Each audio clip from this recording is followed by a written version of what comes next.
Realisht, fermeri nuk ka marrë naftë kohët e fundit, sidomos me skemën e fundit, por ka marrë para, ka marrë lek në llogarinë e vet. Për një sasi të caktuar nafte të llogaritur. Po të shikosh skema e vitit kaluar dhe skema e këtij viti ka një ndryshim, por skema e këtij viti në ndryshim është në rritje.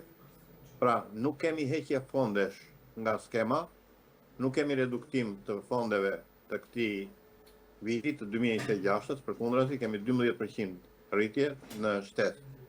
Por është hequr mënyra se si është dhënë shpenzimit e fermerit për naftën, dhe është përdorur një mënyrë tjetër shpenzime për hektar. Është një nga mënyrat që është shtuar kjo, në të njëjtën kohë, përveç se janë shtuar 16% të fondeve për këtë vit, janë shtuar njëkohësisht edhe një 10% fonde për rimbursimin e faturave të shitjes së produkteve për fermerët e paformalizuar që nuk janë në TVSH.